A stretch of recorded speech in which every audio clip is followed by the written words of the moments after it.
When doing shoulders, do you hit all three parts evenly, or do you prioritize a specific muscle? Is training once a week? Is training the body part once a week enough? I say this all the time. If you got a legging body part, first couple months, I'd double up on it. You got legging shoulders, do shoulders twice a week.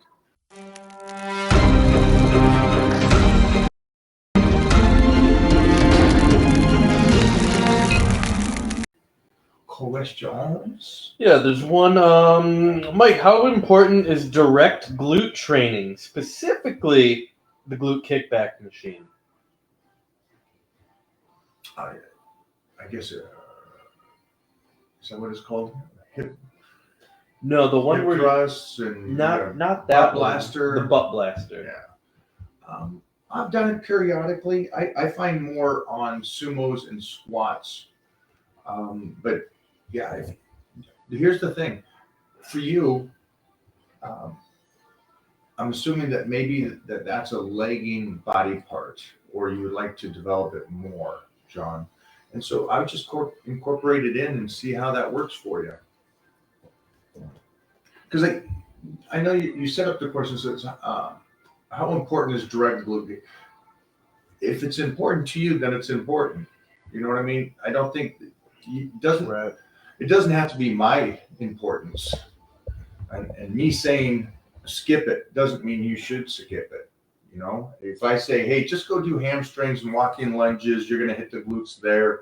You know, on your regular leg day, maybe a wide stance leg press, you're going to hit a lot of glutes on that as well. But again, I think it goes back just to what you want to try to do and see if you can do it. The cool thing is this does take a long time. So there's nothing wrong with taking 3 months to put that in the forefront of your development training and say, hey, I want to work on a couple of things. My number one thing I want to work on is glutes. We'll do that. We'll take an exercise and go, okay, this is going to be our exercise for this body part. And we're going to really focus on getting strong with this specific exercise. So, you know, that being said, do it with body parts. I say this all the time. If you got a legging body part, first couple months, I'd double up on it. You got legging shoulders, do shoulders twice a week. Regardless of people saying, wow, that's a little too much training. Focus on it. If it's a legging body part, put a little bit more effort on that bad boy and rock and roll. And cut back on gifted body parts. You know, save some of that energy during the week. I think for me, I was on this extreme deficit, cutting up for this next movie. And so today, 3 days in a row, kind of caught up to me. It would have been a good day to call it in. But man, I go off the night before on how I feel, and then I just hit it. Who is this guy? He thinks he's fucking got jokes. I don't know. He looks good, man. What is he, 25, 30 years old, looking at that photo? Hello. I AI'd that photo. You AI'd it? Yeah. I love many sets with low reps to avoid mileage, like 7 sets, 2 reps. Great gains, but when does that go too far? Like 14 sets, 1 rep. Oh, great question. Same total volume as 7x2, but it just seems wrong. When does it go too far? Well, you're not planning the day, right? You're planning the 12 weeks. And that's what power bodybuilding is. So you planned out the 12 weeks.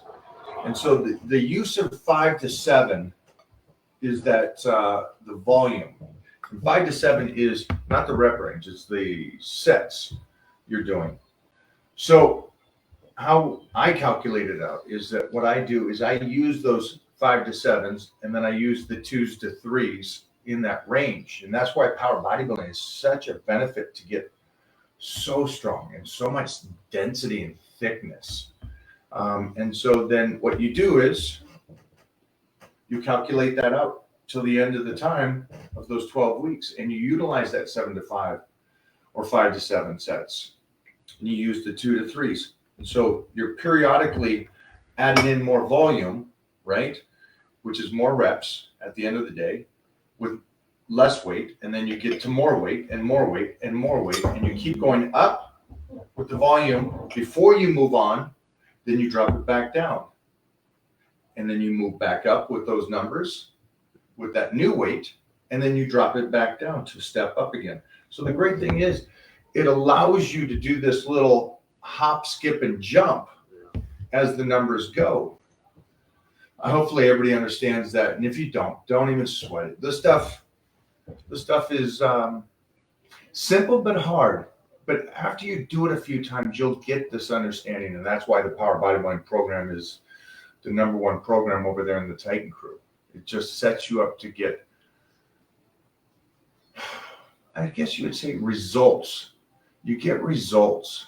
And that's the coolest thing about seeing your strength go up every couple of weeks, seeing your size go up, seeing all those things go, wow, I thought I had to train for a year before I saw any kind of improvement. No, you get to see it every couple of weeks.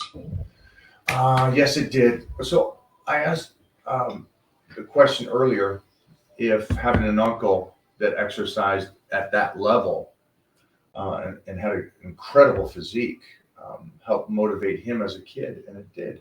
I love that. Nice, thank you. Give me another one. Hello from, what is it, Australia? Is training once a week? Is training a body part once a week enough? So this is a great question. I understand the question, and everybody here should be able to answer that question for yourself. You don't need me to answer that, right? And so my last statement about the guy that's doing the volume with the sets and reps, so he will automatically see a strength gain every couple of weeks. Now, what does strength gain mean? Well, it means your connective tissue is getting stronger and you're building muscle.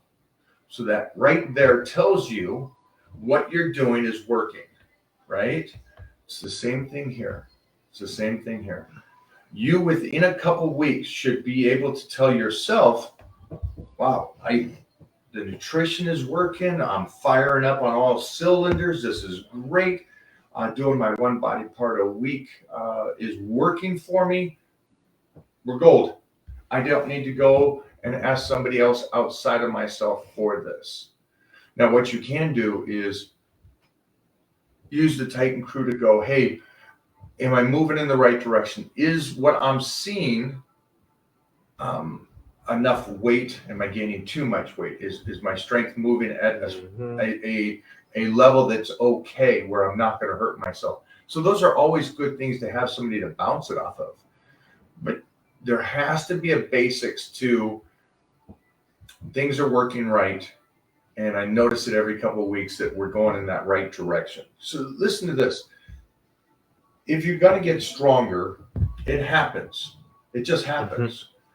And you'll notice it. And you'll be able to go, wow, I went up 5 pounds this last 3 weeks on the bench. And I went up another 10 pounds on my squat. You're in the right direction.